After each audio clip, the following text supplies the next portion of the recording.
What is up, wrestling fans? JP, host of KayFabe Chronicles, coming to you again with another review. Sorry I've been kind of absent on YouTube and Twitter lately.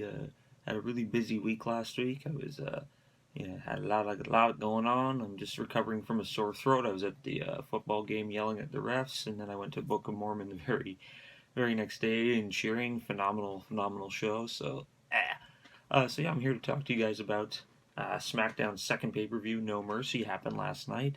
No Mercy. Oh, Maurice, you wonderful Canadian lady, I love you. Go Canada. Um,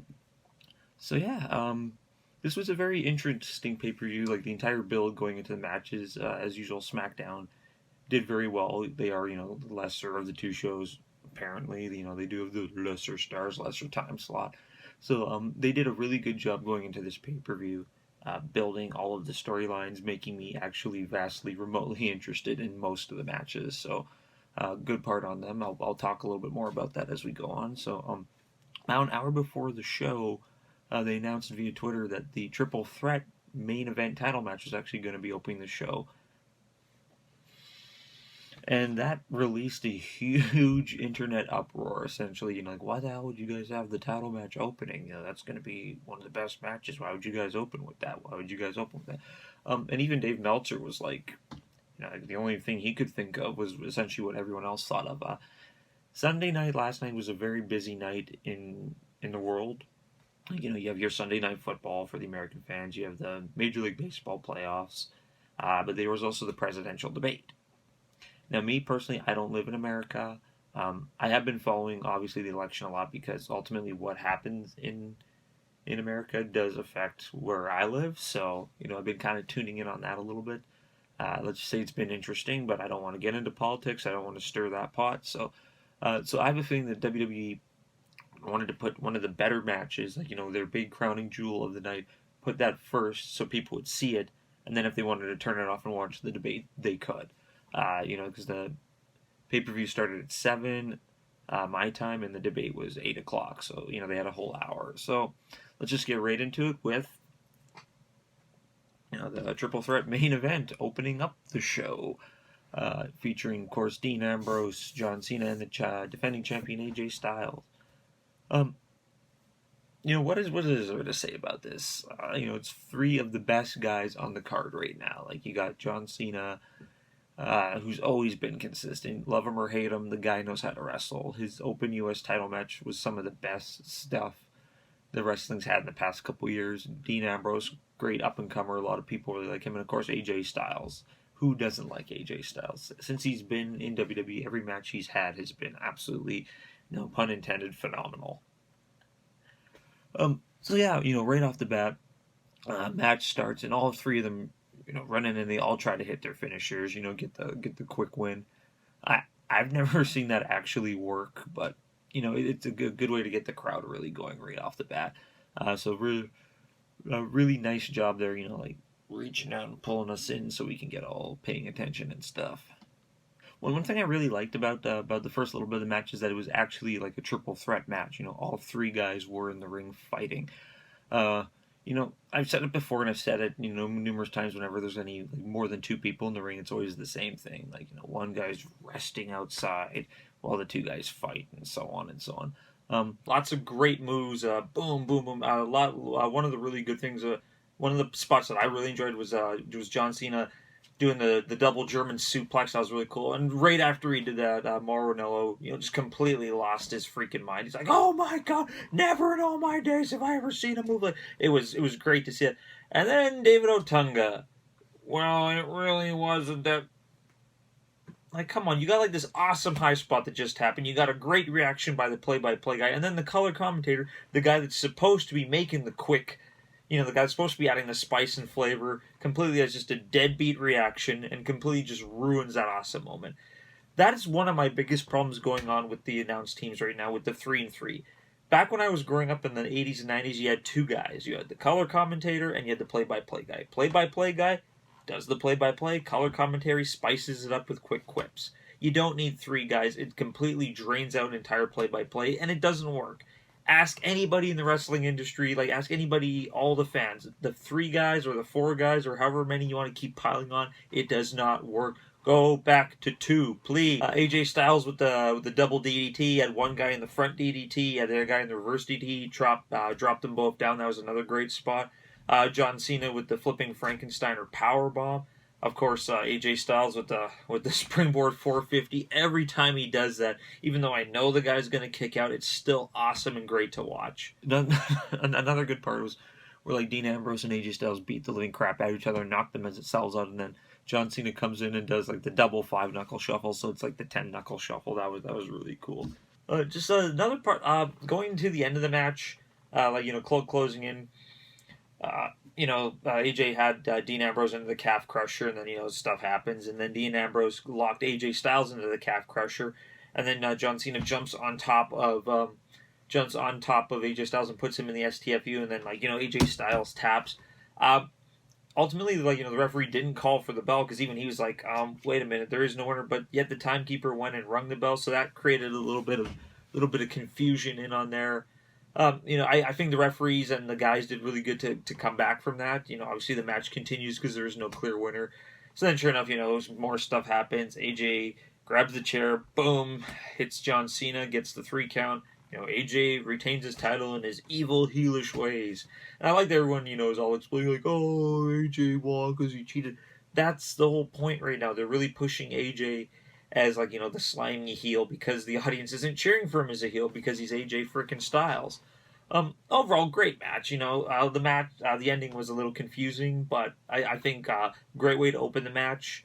It should have been the main event closing match or something else later up. I'm going to talk about that, but all in all, great way to open the show. Right after that, we had a video package. Oh boy, it's not vignettes now. It's going to be video packages. I can already tell.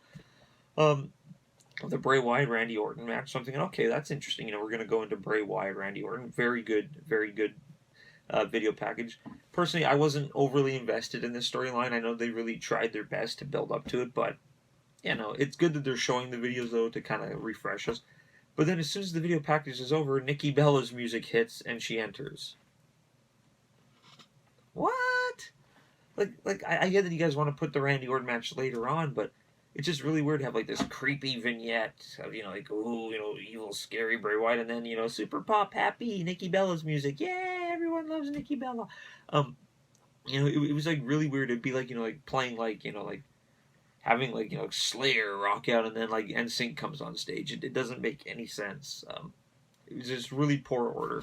So obviously next match is the Nikki Bella Carmella match. When Carmella got drafted to SmackDown, I was a little leery on it. I figured, I've seen her a lot on NXT, and I was like, oh, she's good, but she's not quite ready kind of thing.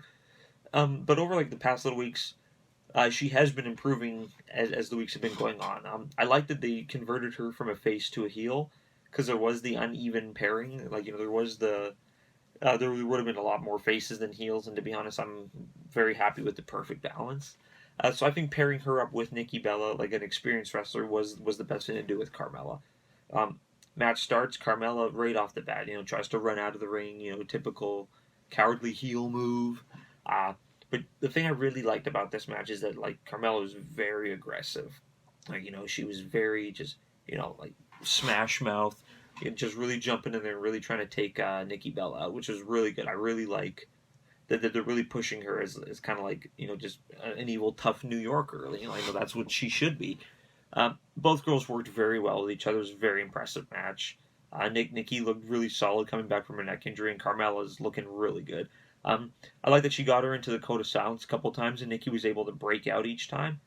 I'm not really going to go overly too much into this match, but she breaks out of the code of silence, hits her with the Rack Attack 2.0, or it's just a TKO, but I still like that finisher. I think it's a great finisher. Picks up the 3 count. I'm really hoping that the feud doesn't end here. I really like this feud right now. I think it's one of the better things going on SmackDown, so please keep it going. Like I said, Carmella looked great, Nikki looked great. Very good second match. Good job, SmackDown. Let's keep it rolling. Up next was the SmackDown Tag Team titles between reigning champions Heath Slater and Rhino taking on the Bad Guy Usos. Oh my God, Bad Guy Usos! Yeah, like I've said in my previous reviews, I fully agree that the Usos needed the heel turn. Like, they've been faces for so long that no one was really buying it, so I'm glad that they kind of swapped over. But now this time they came out in like all white gear, so it kind of ruins my joke earlier. We're the Usos, we're bad guys, so we're gonna wear black now. So yay that they've gone to other ring gear. But yeah, I am really feeling them as the heels right now. I haven't really seen a lot of their promos, so I'm not not too familiar with some of their evil ways. But I am buying them as heels. I do think it works. But one thing with this match I'm really confused is like how Slater and Rhino still have the tag team titles. During the tag team tournament, I figured that they were gonna win, but then I figured they'd probably just drop the belts the next night to the Usos. So the fact that we're now like into the next pay per view and they still have the belts is actually a really interesting booking in that. I'm loving the whole I got kids, I need this job angle, but now that Heath Slater has signed on to SmackDown, the angle should technically be over, but they're still going with it, which is really great. Heath Slater's super over with the crowd. His music hit. He came out. Everyone really bought it. Overall, the match, it was what you expected. It was a semi decent tag team match. Slater and Rhino work really good together. The Usos work really good together. Not a lot really going on in the match. It's your standard thing. One guy fights, next guy fights, blah blah blah. And then Rhino gets tagged in, clears house, hits the gore, match is over. Slater and Rhino retain. I'm still wondering what they're going to be doing this because like the SmackDown division tag team wise, there is a lot of teams in it right now. I did miss the pre-show, so I didn't get to see that match, but I heard it was really really good. But yeah, so I'm looking forward to seeing like where this is going to go next because now that the Usos have lost again, I don't see them in the title picture now. So maybe this gives room for like the Ascension or like Hype Bros or any of the other teams to jump in. So yeah, all in all, not the best match, not horrible. I consider it semi decent. So kudos to them. Woo! Okay, up next was kind of a last minute match that they kind of just threw in last week. We got the All American Jack Swagger versus the Lone Wolf Baron Corbin. I think they just kind of created this match just because they kind of looked at the card and they realized that they needed a little bit more filler. So like last week Jack Swagger was fighting Baron Corbin on SmackDown and he got him into the Patriot Lock. And then while Baron Corbin was like reaching for the ropes, it kind of looked like to the referee that he was tapping out. So the referee called the match. So that of course obviously sets up this match because I never tapped out. Whatever. It's two mid card guys that are looking for a spot. Need to have a lot more done with them. I'm glad that Jack Swagger's kind of back on the card again. I think he is one of the most underutilized guys on the roster pool right now. Love him or hate him, Jack Swagger has had some very decent matches, and Baron Corbin is like a fungus. He is growing on me. All in all, the audience was cheering. Boring. I didn't really view it as that much of a boring match. It wasn't horrible. It wasn't great. It was what you'd expect from two big guys. Every time they hit each other, nothing really happened. It'd be like two offensive linemen kind of hitting one another. Nothing really good going on there. Near the end, Swagger got Corbin in the Patriot Lock. Corbin, of course, grabs the ring apron to break the hold, and as the referee's pushing the ring apron out, Corbin pokes Swagger in the eye because the referee's not looking, hits him at the end of days, match is over. Will they continue the feud? Who knows? There really wasn't a lot of build up to it. I just viewed this match as, we needed a match. We have these two guys that are pretty decent. Let's throw them in the ring and see what happens. So, all in all, not great, not horrible. It is what you consider for a middle of the ground kind of match. Following the Swagger match, they showed another video package of the entire Dolph Ziggler Miz IC title versus career match. So I'm thinking, okay, great. They're doing what they did a little bit earlier. They're going to show a video package and go into a different match because they're going to close the show with this. This is a great match for them to close with. And then the Miz's music hits and the Miz comes down the aisle and I'm like, what? Like, how can you possibly have this match going on next? Like this, you guys already moved the original main event to open the show, so storyline and build-up wise, this match should be closing the show now. You want to close with like, a big show. You want to close with a really big match, and really the entire build up on this card, there's only 2 matches that really had a really big build, and now you're used both of them. So I don't really get what's going on. So okay, you know what? Whatever. Miz comes out, to his typical boos. Dolph Ziggler comes out, audience is cheering. They're mind, because is this the last time we're gonna? Is this the last time we're gonna see Dolph Ziggler, kind of thing? Those of you who weren't familiar with this story going into this, Dolph and Miz have been fighting a lot lately, and every single time Dolph always comes up short because Maurice interferes. So pretty much, Dolph Ziggler challenged Miz once more, saying like, "You put your IC title up, and I will put my career up." It's not like we've never seen a career versus title match before, but this one had a really, really solid build going into it. This one actually drew a lot of people into it, myself included. This was the match I was looking forward to a lot on this card.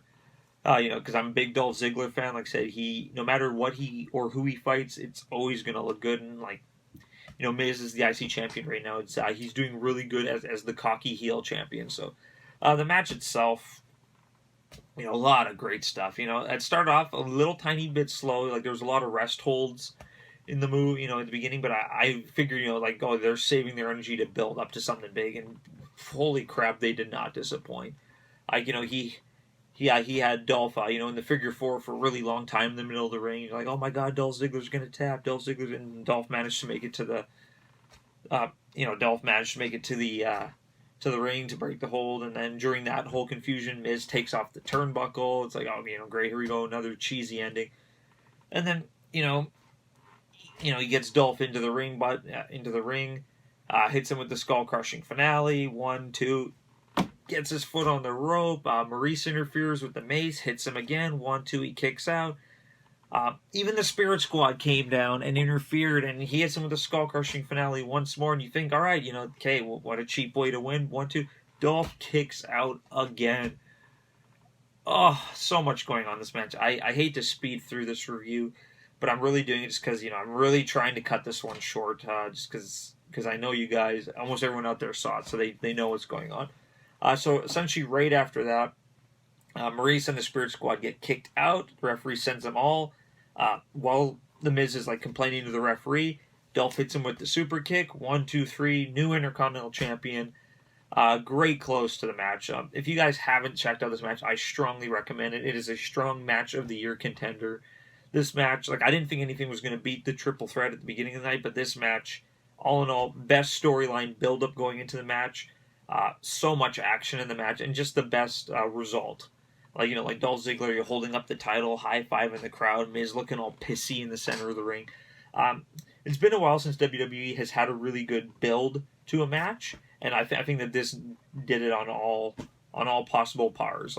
Just the fact that they was able to get everybody to want to watch this match, and we were glued the entire match. They did not disappoint. They gave it their all in this match, and it was by far the best thing on the card tonight. It should have been what closed out the show. Dolph standing on the top rope holding the belt, fade to black, done.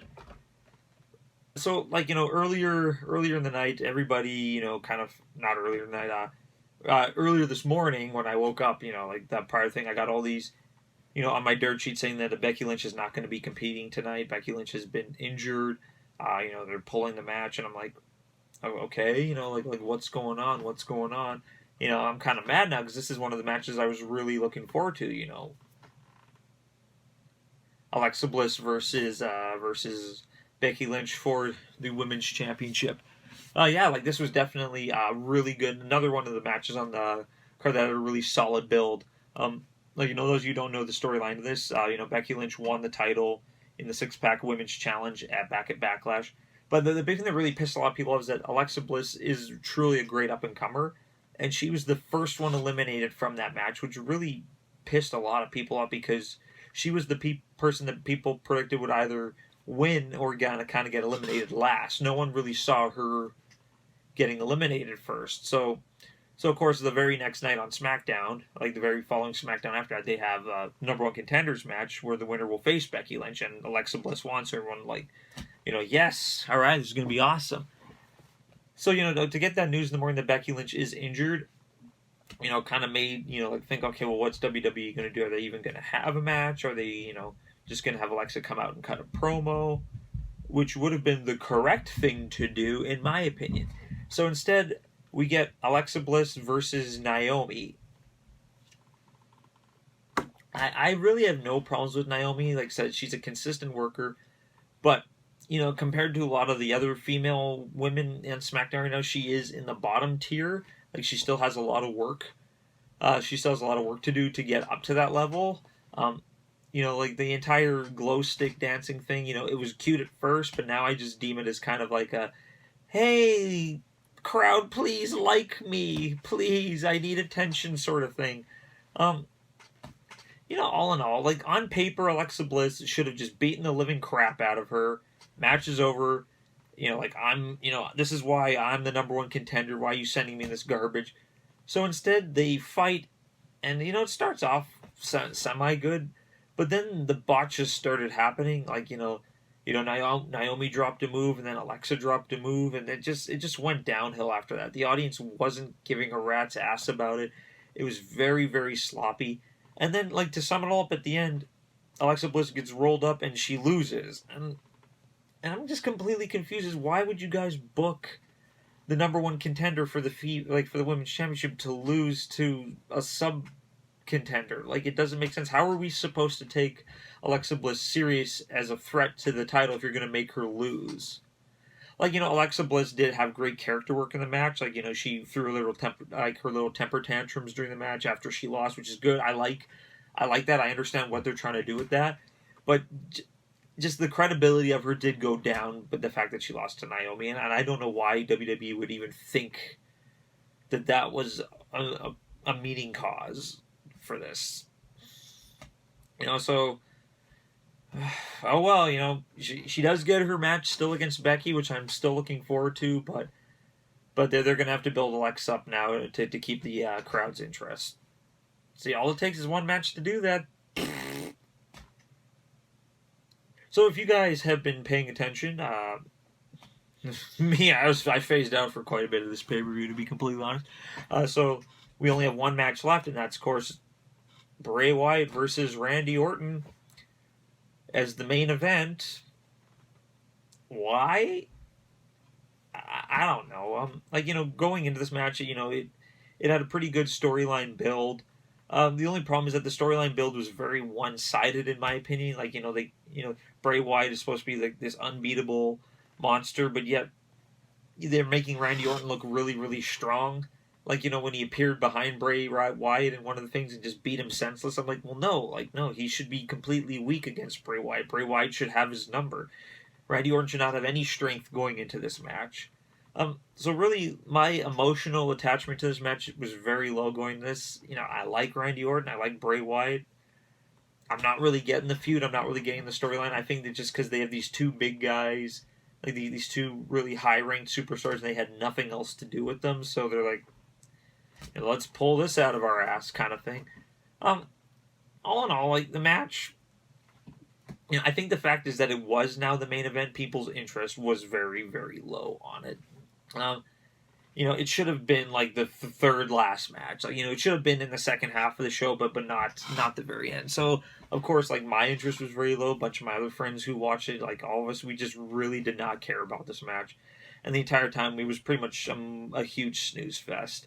Each one of them hit each other, nothing really good happening. Of course, you guys have probably already seen all the spoilers. Lights go off, they come back on. Holy crap, Luke Harper has returned in the middle of the ring, which was really, really cool. He stared Orton down, and then, Bray Wyatt hits him with Sister Abigail, gets the 3 count. They walk out, music's playing, it's all dark and scary, fade to black. All in all, I'm just cutting through this really quick. The match wasn't that great. It was nowhere near main event caliber. You had these 2 other matches on the card which completely blew this match away. I understand what they tried to do is, the return of Luke Harper might warrant it to be a main event. In the ending, they really tried to, end the show with a shot like that. But I don't know. It's great that it's going to push the feud. But to be honest, I don't really care for the feud. So... all in all, not an awesome match. It is what it is. Yay, Harper! Harper's back. Luke Harper, the talented Wyatt. Glad that he's back. Big fan of Luke Harper's. I love his work in the ring. I love his look. Great stuff. Um, so all in all, granted, like out of everything, that happened in this pay per view, it was semi decent. Did it rock my world? No. Was it crap? No. It was fairly good. Considering that once again SmackDown is the lower show. I thought it was great as always. I think Hell in the Cell is gonna have a lot to do to compete with this. In the last month, like Backlash far superiorly destroyed Clash of Champions in my opinion, and unless Hell in the Cell can pull a miracle out of their butt, I do think that No Mercy's gonna beat them as well. You know, all things considered, with everything, the biggest thing that they dropped the ball on, of course, was the overall booking of the order of the matches, moving the main event to the front, which I understand they had to do probably because the presidential debate, but then not closing with the story that everyone was emotionally invested into. If you wanted to move the triple threat to the beginning, then I would have put the IC title at the end. It just made sense storyline wise. It made sense fan wise. It made sense just emotional gathering too. Um, you know, it's the only other thing that I really didn't agree with is yes, it's sad that Becky Lynch did get injured, non wrestling related. She did post on her on her Twitter account that she's that she is in the hospital, and we all wish her speedy recovery. We love you, Becky. Come back soon. I would have just said I would have just had Alexa Bliss come out and cut a scathing promo, and that's it. Like the match with her and Naomi it made neither of them look strong. It really dropped Alexa from here to like down to there. And for us to take her seriously as a threat again, she is going to have to do quite a bit of work in the next couple weeks. So all in all, a decent pay per view. I think it stands, as a mid-month filler pay per view. I think it did pretty good. So if you guys like the video, please hit like. If you don't, hey, whatever, it's all good. Please leave comments in the comment section. I really want to know what you guys feel. And I really want to take your guys' advice and any things you guys can give me. I will learn to improve and work on that.